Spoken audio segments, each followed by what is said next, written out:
नमस्कार, स्वागत है आपका खबरों का पंचनामा में। मैं हूं आपके साथ वक्ता। हम लेकर आए हैं देश और दुनिया की 5 बड़ी खबरें, जिस पर चर्चा के लिए हमारे साथ स्टूडियो में मौजूद हैं कैपिटल टीवी के editor in chief doctor Manish Kumar ji. Doctor साहब, आपका बहुत बहुत स्वागत है। धन्यवाद। सबसे पहले नजर डालते हैं आज की हेडलाइंस पर। गुजरात में केजरीवाल सरकार ने किया पीएम मोदी का अपमान। गोपाल इटालिया ने पीएम के लिए बोला नीच आदमी शब्द। बीजेपी ने इसे बताया हर गुजराती का अपमान। हुआ केस दर्ज। कोलकाता के मोमिनपुर में भड़की हिंसा। बीजेपी नेता सुकांत मजूमदार को लिया हिरासत में। ममता सरकार बनी रही मूक दर्शक, नहीं हुआ कोई एक्शन। शराब घोटाले मामले में फंसी केजरीवाल सरकार। सीबीआई ने की तीसरी गिरफ्तारी। अभिषेक बोइनपल्ली हिरासत में। दक्षिण भारत में कर रहा था शराब का काम। उद्धव ठाकरे के समर्थन में मिले हजारों फर्जी हलफनामे। शिंदे गुट हुआ हमलावर। रिटायर्ड अधिकारी ने की शिकायत। एफआईआर हुई दर्ज। सपा के संस्थापक और नेताजी मुलायम सिंह यादव नहीं रहे। 82 साल के नेताजी ने गुरुग्राम के मेदांता अस्पताल में ली अंतिम सांस। पार्थिव शरीर पहुंचा सैफई। कल 3 बजे होगा अंतिम संस्कार।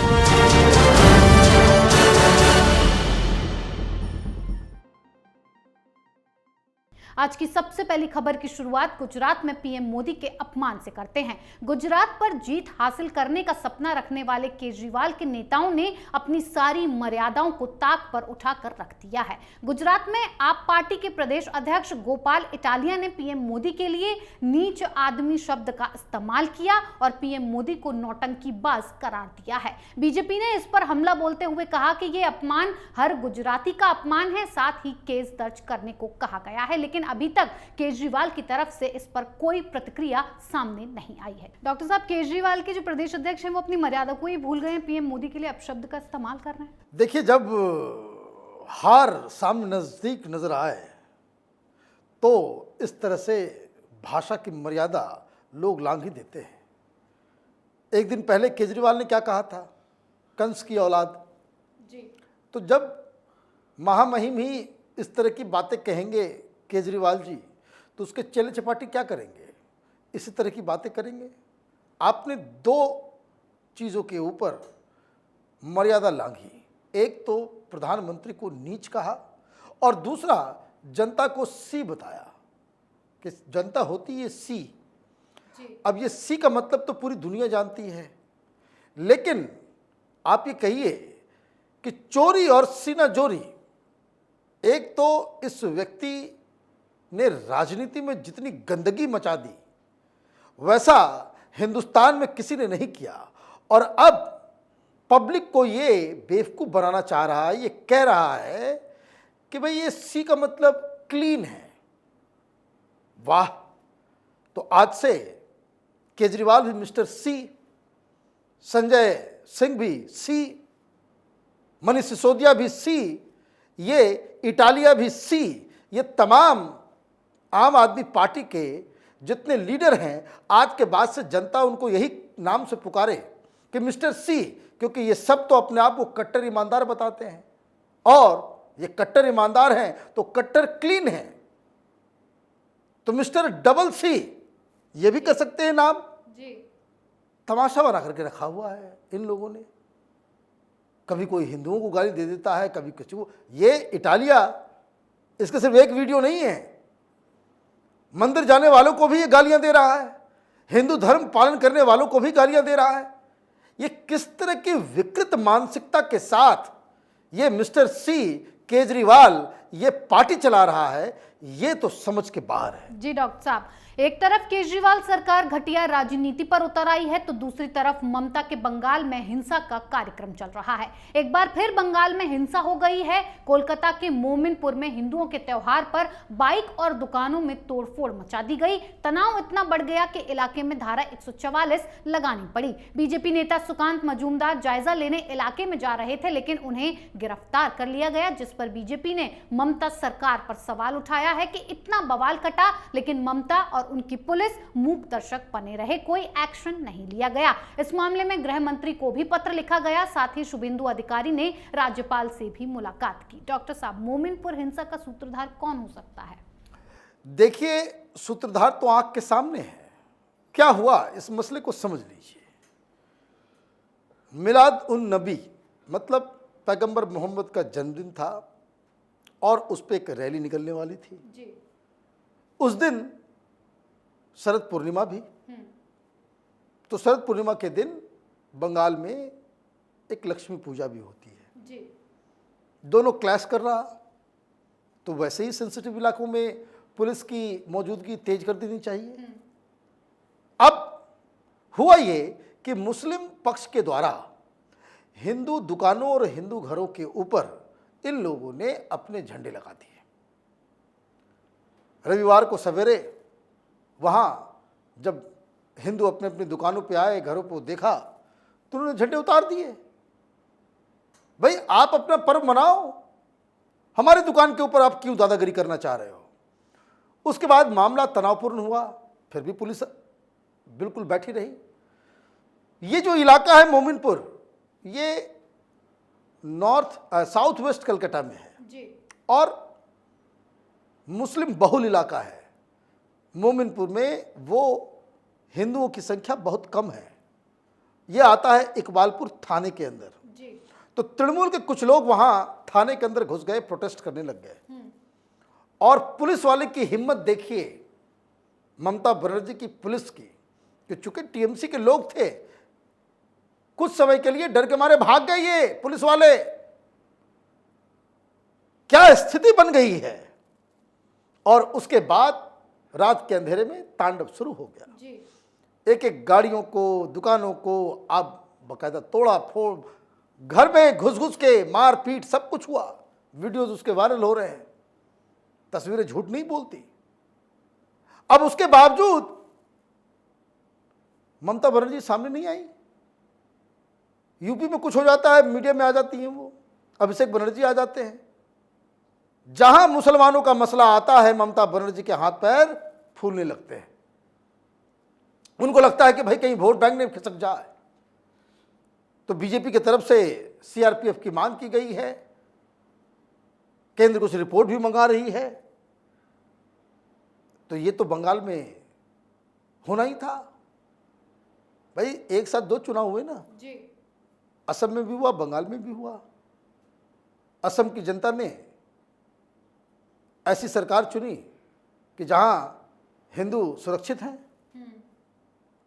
बंगाल में लोगों ने चॉइस किया, अपने पैर पे कुल्हाड़ी मारा। तो अब देखिए, जो भुगतना तो पड़ेगा ही। जैसा आपका चॉइस होगा तो उसके लिए जो आप फैसला लेंगे उसके नतीजे को तो भुगतने के लिए तैयारी रहना पड़ेगा बंगाल की जनता को। तो वो चीज हो रहा है। चुनाव के बाद से बंगाल में जिस तरह के हिंदुओं के साथ बर्ताव हो रहा है वो अक्षम्य है। ममता बनर्जी इन सारी चीजों के लिए जिम्मेदार है, क्योंकि उनकी चुप्पी इस तरह के कट्टरपंथी जिहादी एलिमेंट्स का के मनोबल को बढ़ावा देती है। जी बिल्कुल डॉक्टर साहब, बंगाल में कानून के राज की जगह ममता बनर्जी का राज चल रहा है, तो वहीं केजरीवाल सरकार का शराब घोटाला साए की तरह पीछे पीछे चलता जा रहा है। शराब घोटाले के मामले में केजरीवाल के 2 करीबी तो पहले से ही अंदर हैं। अब सीबीआई ने तीसरी गिरफ्तारी भी कर ली है। ये गिरफ्तारी अभिषेक बोयनपल्ली की हुई है। उनके खिलाफ केस में फ्रेमिंग और इम्प्लीमेंटेशन का आरोप है। सीबीआई के मुताबिक बोयनपल्ली दक्षिण भारत के कुछ शराब कारोबारियों के लिए काम करता था, इसीलिए पूछताछ के लिए बुलाया गया है। डॉक्टर साहब, सीबीआई क्यों एक के बाद एक गिरफ्तारियां करती चली जा रही है? देखिए, ये बोयनपल्ली अभिषेक वो किरदार है जिसने तिहाड़ के अंदर, जो जेल के अंदर बंद हैं समीर महेंद्रो जी, उससे इसने पैसे लिए थे। अब ये तार तो पहुंच रहा है। ये केजरीवाल, ये झूठ बोलने की जिसकी आदत है, लत है, वो कह रहा है भाई कुछ नहीं मिला, कुछ नहीं मिला, कुछ नहीं मिला। अब मिल रहा है। ये बोयनपल्ली अभिषेक 8-9 कंपनियों में डायरेक्टर है और जिस कंपनी को लेकर सवाल ईडी पूछ रही है जी, उसका एड्रेस एक ब्यूटी सैलून का है। काम क्या करती है? तो शराब बनाने का और शराब डिस्ट्रीब्यूशन करने का। लेकिन पता किसका है? वो एक ब्यूटी सैलून का है, ब्यूटी पार्लर का। देखिए कितने कट्टर ईमानदार हैं ये सब। अब इनके ऊपर आरोप ये लग रहा है कि ये सारे लोग एक कार्टेलाइजेशन करने का आरोप है कि ये लोग मिल बांट करके बैठ करके शराब माफिया 3-4 किस तरीके से इस पूरे व्यापार को कंट्रोल करे, उसकी स्ट्रेटजी बनाई। और इसलिए नई आबकारी नीति, न्यू एक्साइज पॉलिसी इसी लक्ष्य से बनाया गया था। इसमें अभिषेक बोयनपल्ली भी शामिल था। जो कैपिटल टीवी लगातार देख रहे हैं उनको मालूम होगा, हम लोग ये बात बताते आ रहे हैं कि हैदराबाद से रात में चार्टर्ड प्लेन से लोग दिल्ली आते थे और एक होटल के कमरे में तय करते थे कि पॉलिसी किस तरह से हो, कहाँ पैसा जाएगा, किधर जाएगा, कैसे आएगा, कैसे उसको हवाला के जरिए कहाँ पहुँचाया जाएगा, ब्लैक मनी को वाइट कैसे किया जाएगा। ये तमाम आरोप में ये अभिषेक बोयनपल्ली ये एक बहुत इम्पॉर्टेंट किरदार है। और जब से ये पकड़ाया है, अब केजरीवाल की तरफ से कोई जवाब नहीं आ रहा कि भाई झूठ झूठ पकड़ लिया, भाई ये तो मेरा छोटा मोटा कार्यकर्ता था। याद है आपको, विजय नायर को पकड़ा गया तो ये केजरीवाल सामने आकर कहता ये एक छोटे से कार्यकर्ता को पकड़ लिया। तो वो छोटा सा कार्यकर्ता और ये बड़ा हवाला ऑपरेटर जिसको ईडी ने अपने गिरफ्त में लिया है, बाकायदा कोर्ट से हिरासत भी मिल गई है। और दूसरी इंपॉर्टेंट खबर ये भी है कि समीर महेंद्रू उसको 10 दिन की जुडिशियल कस्टडी में, मतलब तिहाड़ भेज दिया गया है। तो केजरीवाल के 3 छोटे मोटे कार्यकर्ता सत्येंद्र जैन, विजय नायर और समीर महेंद्रू, और चौथे का नंबर लग गया, ये सब तिहाड़ जेल की शोभा बढ़ा रहे हैं कट्टर ईमानदार लोग। जी डॉक्टर साहब, केजरीवाल की मुसीबतें लगातार बढ़ रही हैं। जैसे महाराष्ट्र में उद्धव ठाकरे की बढ़ती जा रही हैं। एक तरफ चुनाव आयोग ने पार्टी का नाम और निशान फ्रीज कर दिया है, तो वहीं अब ठाकरे गुट को लेकर फर्जी शपथ पत्र मिले हैं। उद्धव ठाकरे गुट के समर्थन में 4682 शपथ पत्र तैयार किए गए थे, जो मुंबई पुलिस के हाथ लग गए। मुंबई पुलिस ने इस मामले में धोखाधड़ी का मामला भी दर्ज कर लिया है। ये हलफनामे बांद्रा मेट्रोपॉलिटन मजिस्ट्रेट कोर्ट के बाहर एक दुकान से मिले थे, जिसकी शिकायत बीएआरसी के रिटायर्ड अधिकारी संजय कदम ने की है। शिंदे गुट ने इसे फर्जी करार दिया है और यह मामला क्राइम ब्रांच को ट्रांसफर कर दिया गया है। डॉक्टर साहब, क्यों ये हलफनामे तैयार करवाए गए? देखिए, इलेक्शन कमीशन के अंदर शिंदे गुट और उद्धव ठाकरे गुट दोनों को ही ये बताना है कि किसके साथ ज्यादा शिव सैनिक है। तो इसमें तो बाजी मारते हुए नजर आ रहे हैं कौन? शिंदे साहब, क्योंकि उनके पास ज़्यादा एमएलए है, ज़्यादा एमपीज हैं, ज़्यादा डिस्ट्रिक्ट हेड्स हैं, ज़्यादा स्टेट यूनिट्स हैं, सब कुछ तो वो लेके चले गए। लेकिन उद्धव ठाकरे ने एक ज़बरदस्त क्लेम किया ईसी के सामने जी। वो क्लेम ये कि हमारे पास जो है 36 लाख शिवसेना के प्राइमरी मेंबर का समर्थन है। तो तुम मांगेंगे सबूत, ईसी मांगेगी सबूत कि भाई सबूत दो, कहां है 36 लाख। और शिंदे गुट ने 1,66,000 प्राइमरी मेंबर्स का के समर्थन की बात की है। तो इन्होंने तो नंबर तो बढ़ा दिया। तो भाई आदमी लाओगे कहां से? तो वही फर्जी एफिडेविट, फर्जी हलफनामा, मैं फलां फलां फलां उद्धव ठाकरे को अपना नेता मानता हूँ, यही असली शिवसेना है। ये इस तरह के फ्रॉड जो है, और हर जगह हो रहा होगा, हर डिस्ट्रिक्ट में इस तरह के काम चल रहे होंगे। लेकिन होता है भाई, चोर कितनी भी चोरी करे, क्रिमिनल कितना भी होशियार हो, लेकिन कहीं ना कहीं कुछ ऐसी सुराग, ऐसी गलती वो कर बैठता है जिससे पूरा मसला खराब हो जाता है और पकड़ा जाता है। तो वैसी ही गलती उद्धव ठाकरे गुट से हो गई है। और ये केस और ये दावा जो ईसी में वो कर रहे हैं, इस खबर से, इस घटना से उनकी पूरी पोल पट्टी खुल गई है।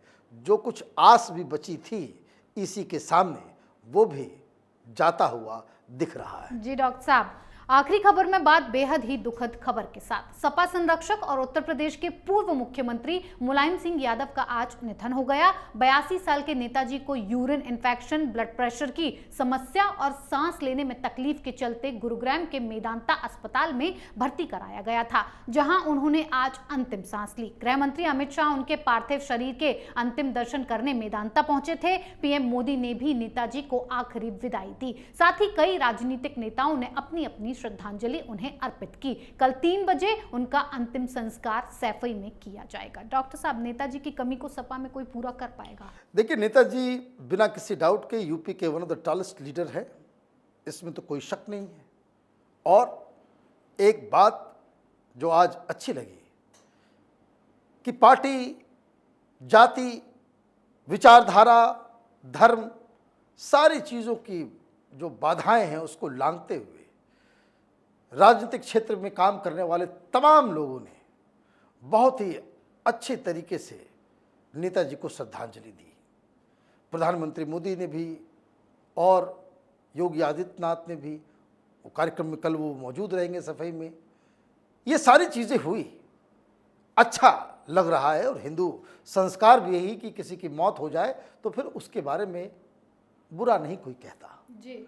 लेकिन हिंदुस्तान में राजनीति इतनी ज़्यादा विषाक्त हो गई है, इतना जहरीला हो गया है, दुश्मनी इस कदर नेताओं के बीच हो गई है, उसमें इस तरह की घटनाएं जब देखते हैं, जब तमाम लीडर्स सोशल मीडिया में, अपने ट्विटर पे, अपने फेसबुक पे इस तरह के श्रद्धांजलि देते हैं तो अच्छा लगता है। तो ये तो वर्तमान की बात है, लेकिन सवाल यह है कि इतिहास कैसे नेताजी को याद रखेगा। इतिहास बड़ा क्रूर होता है, आदमी को जज वो बहुत ही कड़ाई से करता है। नेताजी कितनी बार चीफ मिनिस्टर बने, कितनी बार एमएलए बने, देश के रक्षा मंत्री बने, ये कोई याद नहीं रखेगा। इतिहास में तो उनको इस नाम से जाना जाएगा कि जब राम मंदिर का निर्माण, उसके लिए लोग सड़कों पे थे तो नेताजी ने निहत्थे कार सेवकों के ऊपर गोलियां चला दी थी, कई लोगों की मौत हुई थी। ये एक ऐसा दाग है जो इतिहास के पन्ने में दर्ज होगा जब कोई अयोध्या के उस विशाल श्री राम जन्मभूमि मंदिर को देखने जाएगा। नेताजी को इस रूप में याद किया जाएगा। जी डॉक्टर साहब, बहुत बहुत धन्यवाद आपकी जानकारी। धन्यवाद। खबरों का पंचनामा में आज के लिए इतना ही। देश विदेश की बाकी खबरों और उनके सटीक एनालिसिस के लिए देखते रहिए कैपिटल टीवी। हमें लाइक कीजिए, शेयर कीजिए और कैपिटल टीवी को सब्सक्राइब कीजिए। नमस्कार।